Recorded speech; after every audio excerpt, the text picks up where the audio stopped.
Good afternoon, everyone. So we are in a room of 150 entrepreneurs, 67 startups from 20 different Arab countries. We have VCs, we have governments, we have more than 70 startups. So I think it's going to be a big discussion about the biggest transformation happening in the world, which is the digital economy and the role of governments in fostering it. So please welcome with me on stage our esteemed panelists, Mr. Farid Belhaj, Vice President, Middle East and North Africa of the World Bank, Dr. Simon Galpin, Managing Director of the Bahrain Economic Development Board, EDB, Mrs. Nashwa Ali, Head of Public Policy for MENA Facebook, Mr. Kushal Shah, Senior Partner and Head of Technology and Digital of Asia and Middle East at Roland Berger. Welcome on stage. As it has been mentioned before, our region has a big potential. And definitely, the Uber's acquisition of Careem proved that our region can grow startups and unicorns to be head-to-head with the titans. Actually, yes, we have a great opportunity. A new era has arrived, taking us to the next level of innovation. It will create jobs, it will create wealth, and it will create hope. So we cannot stay behind this.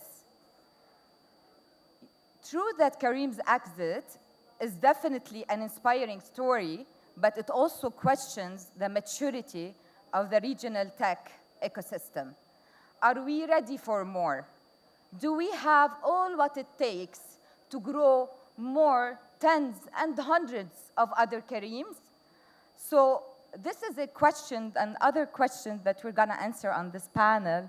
So we're going to start with you, Mr. Farid, by telling us what governments should do to make this happen again and what governments should do to foster the digital economy in the region. Thank you very, very much again for the invitation. And I'm not going to be repeating what I said earlier.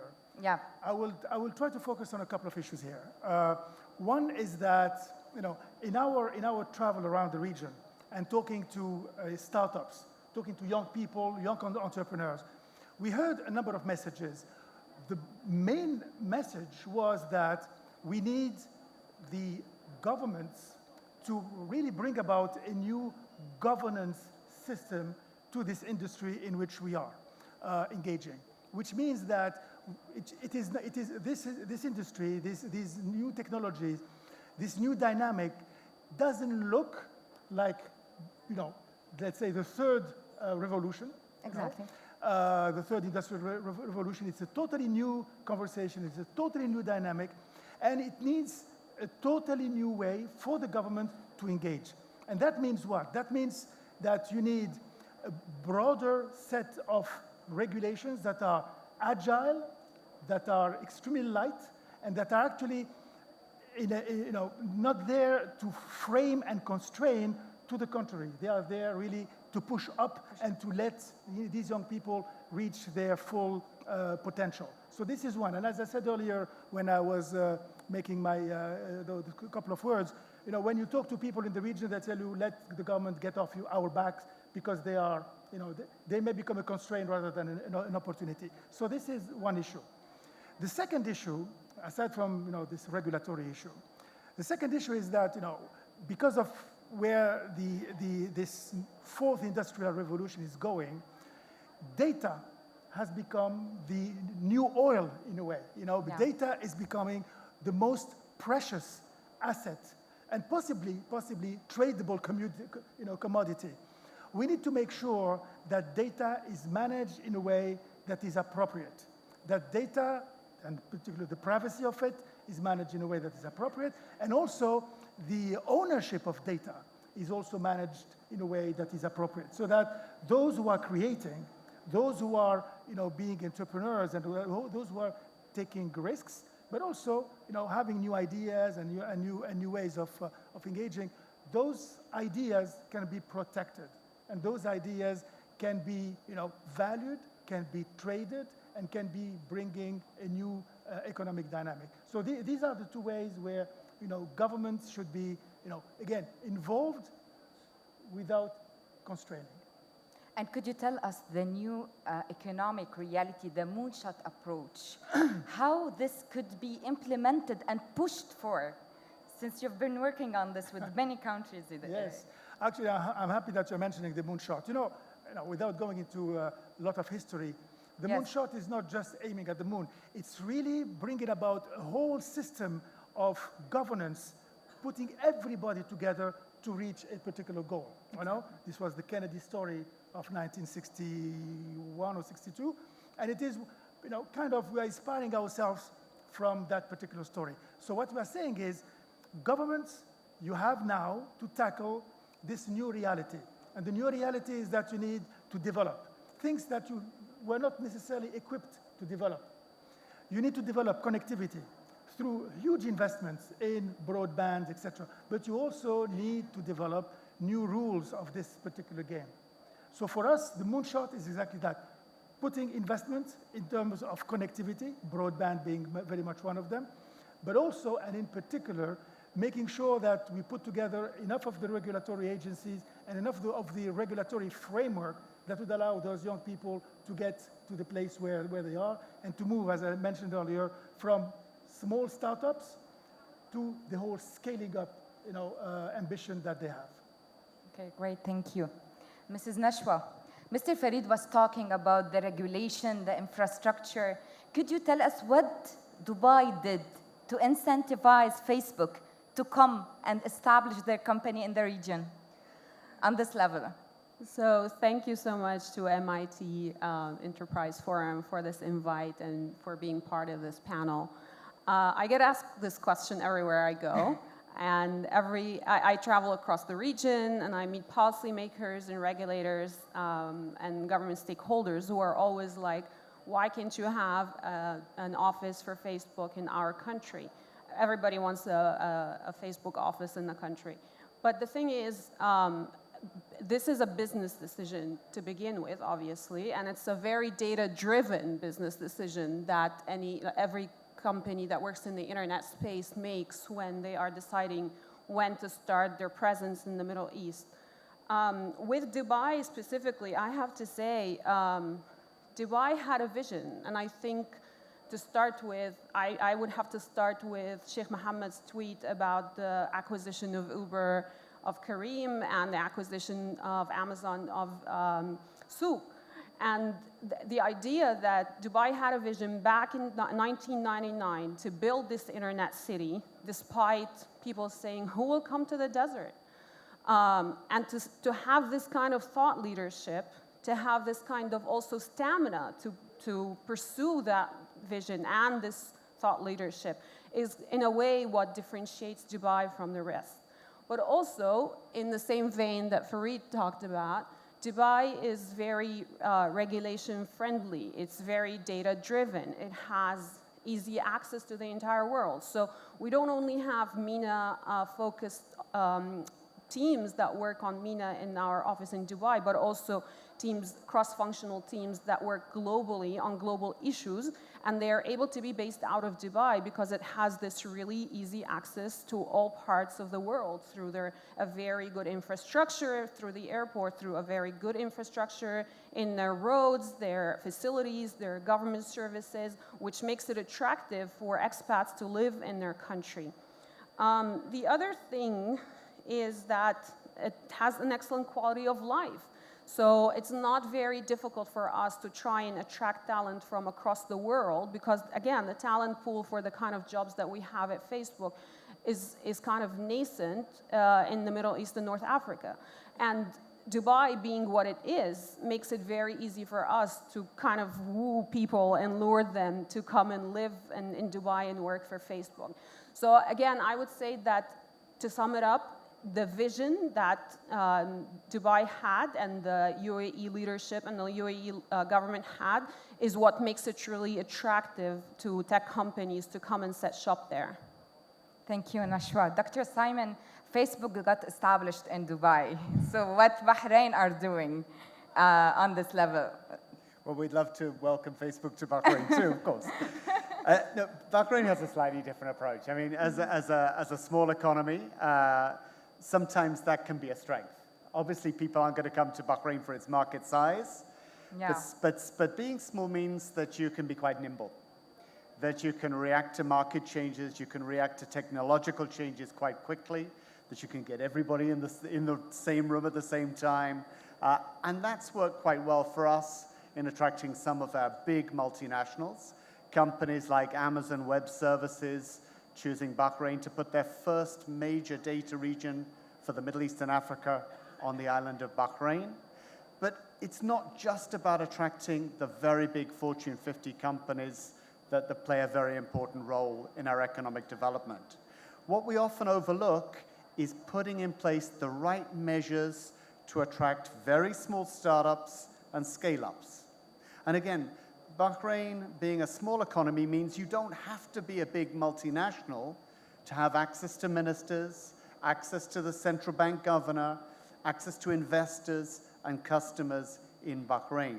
So we're looking to make sure that we are business friendly, not only to the big multinationals, but to startups.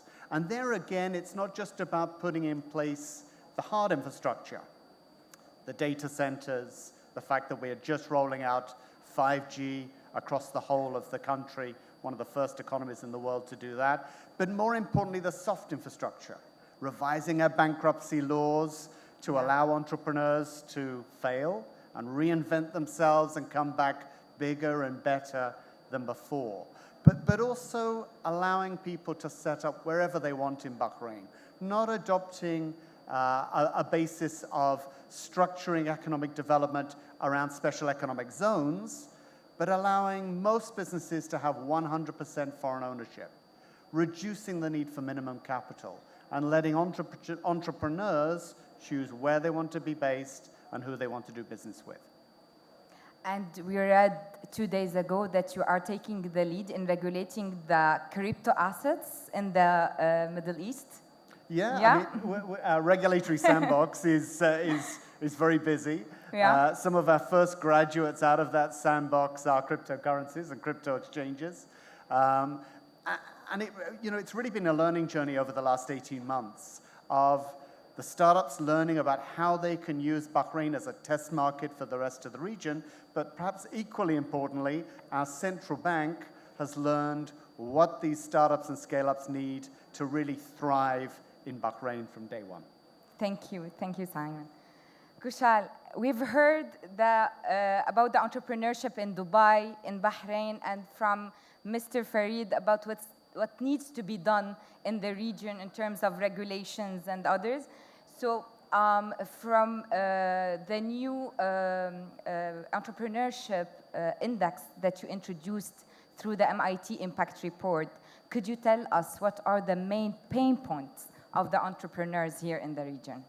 So entrepreneurship is about breaking the rules, right? So that's, as has been pointed out by Farid and others, the government typically makes rules, and the job of the entrepreneurs is to break the rules.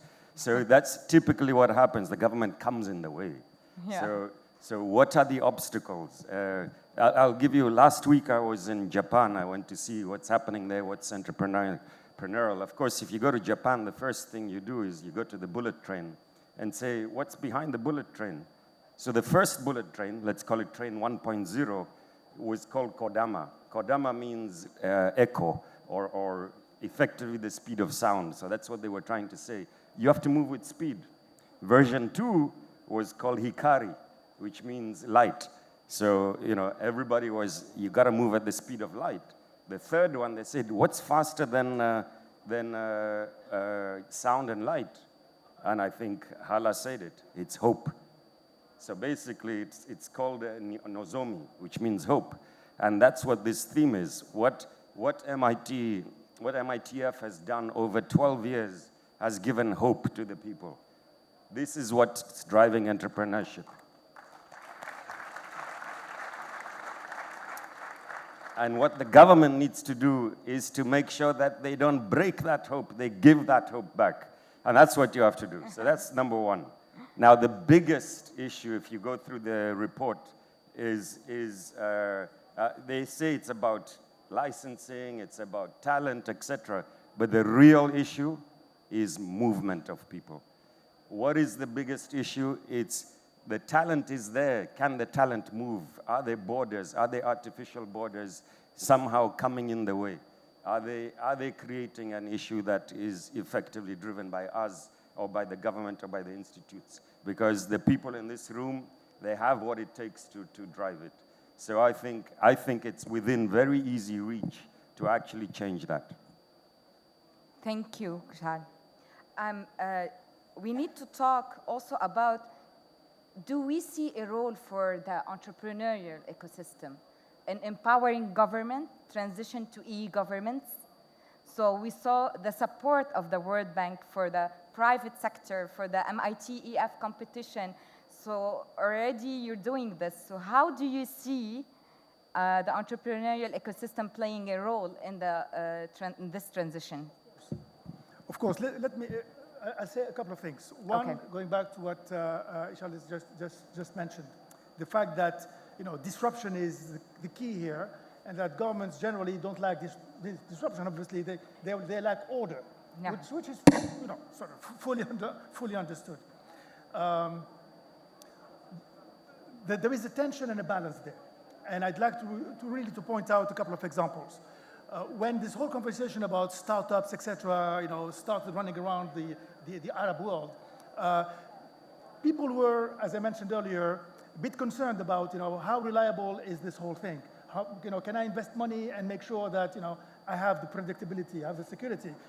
I can take risks, but there is something that could actually go beyond my normal risk calculation, and that is the fact that you would have somebody from a government agency deciding today that he doesn't like what you are doing and stopping everything.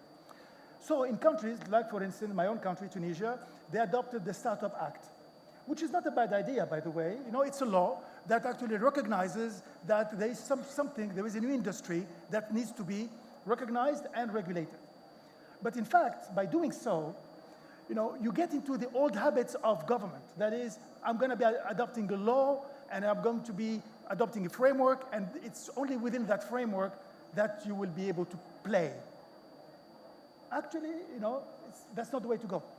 That's not the way to go, because we are not here in a situation where we are looking at, strict constraining frameworks. That's why earlier I was talking about regulatory agencies, extremely light and agile regulations. Now, what the government can take out of this, what the citizen can take out of this is very important. You mentioned earlier, you mentioned, GovTech. GovTech means what? Means governance, means transparency, means efficiency, means accountability and contestability. Exactly. All those are issues that are very much at the center of what every single responsible government should be looking at. Absolutely. And new technologies play a tremendous role with that. It's not new.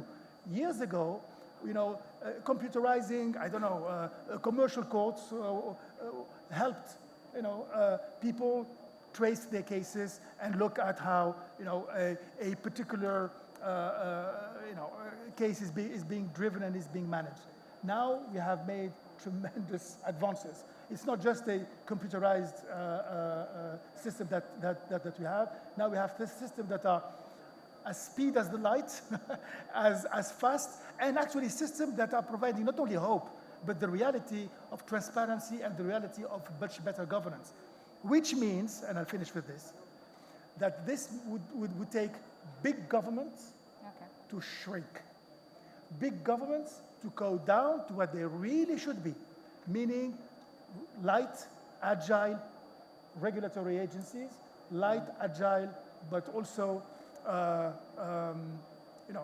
agencies that you can contest, where contestability of decisions can become part and parcel of the whole conversation that the citizen is having with its government. This is where new technology is leading us, and this is really where we should all be looking at. Thank you. Nashwa, how do you see transnational tech institutions like Facebook and Google could collaborate with governments to serve the citizens and the entrepreneurship ecosystem? So I think there's room for the governments across the world, not just in the Middle East, to understand that, again, I like to refer to my industry and to our companies as internet companies, not just tech companies.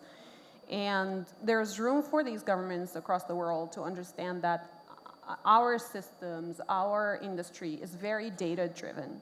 And the more they're willing to make data being the new oil available in their countries, the more transparent everything becomes and the more encouraging it is for those kinds of companies to come and invest in the region and invest in entrepreneurs and be part of the ecosystem of making things successful in the region. The other thing is the governments, one thing that the governments can do and not be getting in the way is focus on fixing their educational systems.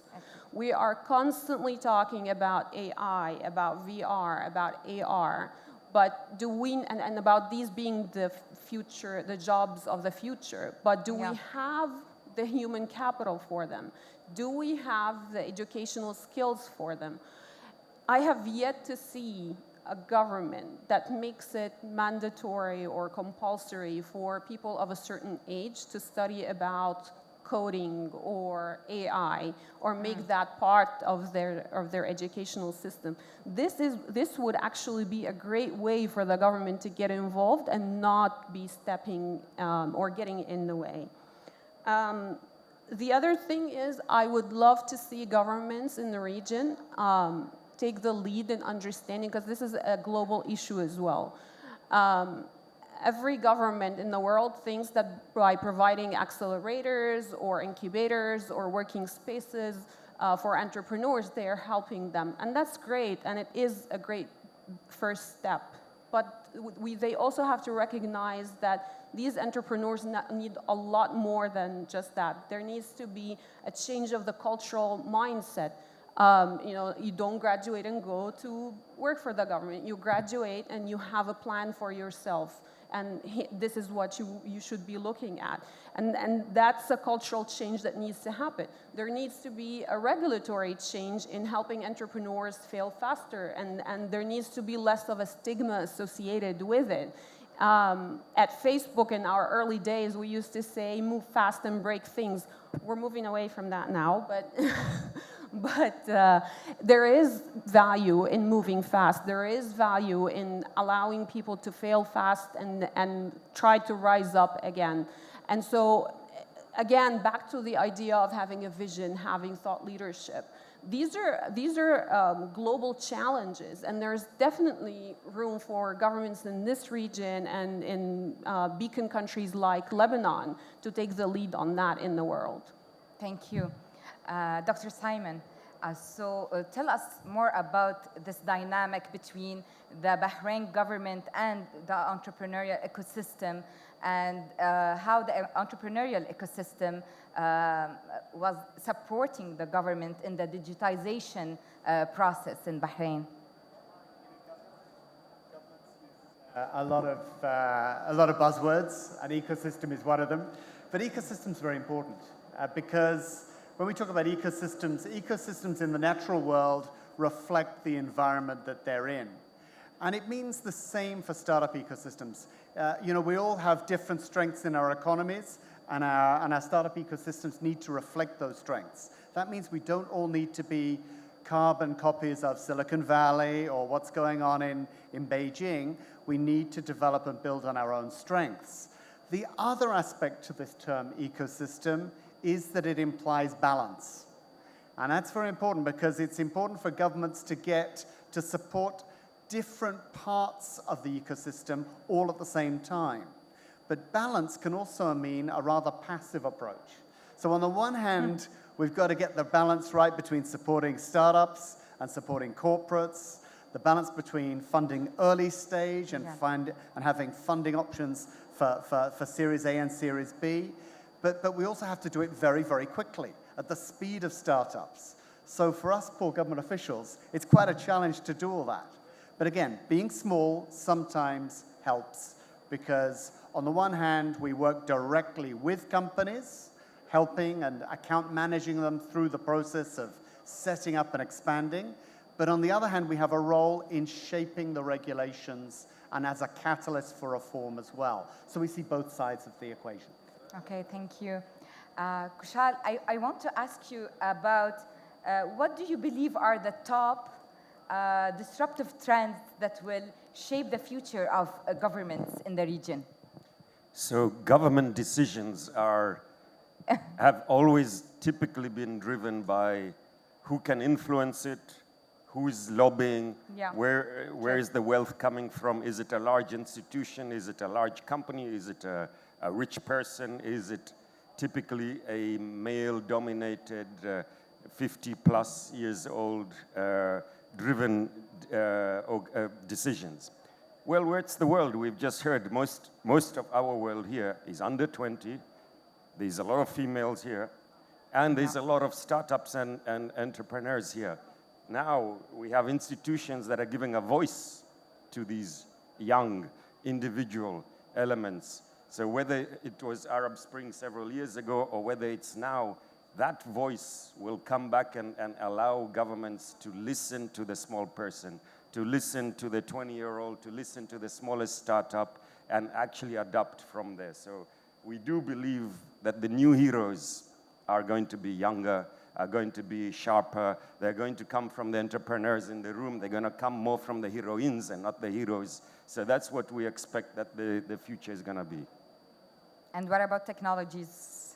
Technology is driving the support to ensure that they can be heard, whether they are heard in a social manner, whether they are heard with the pace at which they need to be heard. The government needs to provide that infrastructure. There is a role of providing infrastructure, allowing the companies that are providing that infrastructure to share that at a cost-effective manner. That I think is important for the government to play a role in. Thank you, Kushal. We cannot get enough, but actually we have less than 2 minutes left, so we're going to try to take a few questions from the audience and then to end this session. So one of the questions we have on Slido, what is the role of digital payments in enabling the digital economy? What can governments do to support digital finance? So who can take this question? Simon, please. I mean, one of the things we're grappling with is the fact that right across our region, we have a very sizable percentage of our population that's unbanked.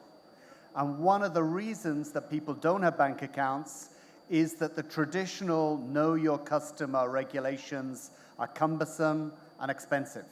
And so you have to have a certain minimum amount in your bank account to make it worth the while of the bank to open the account for you. But with eKYC, it levels the playing field. It means that fintech companies can take on these accounts and facilitate these payments. Open banking, which we've just introduced, will also really level the playing field and allow a lot more players to come in and provide solutions using blockchain for customers. So it's very important. Thank you.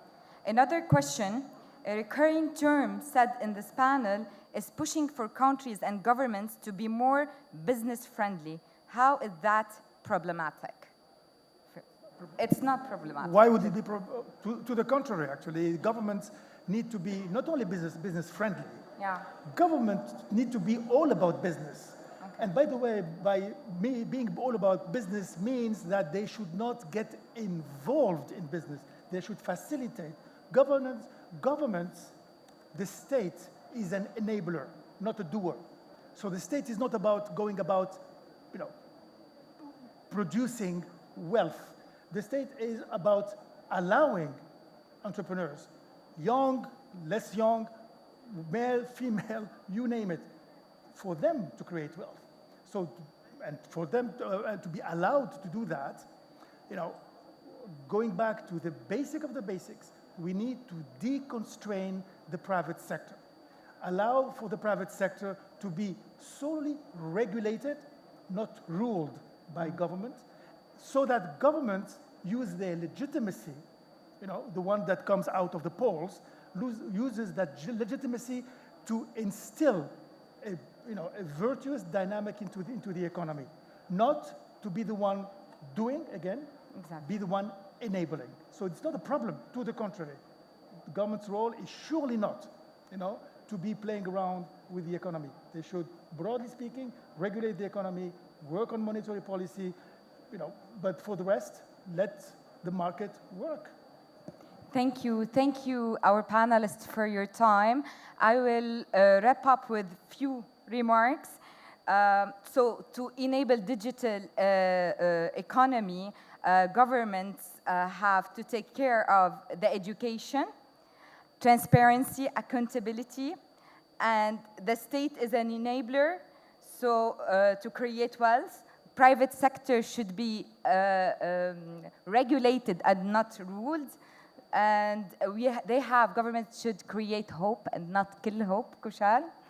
And we need entrepreneurial friendly regulations to foster the digital economy. Thank you so much. Thank you for the audience for being here. Thank you.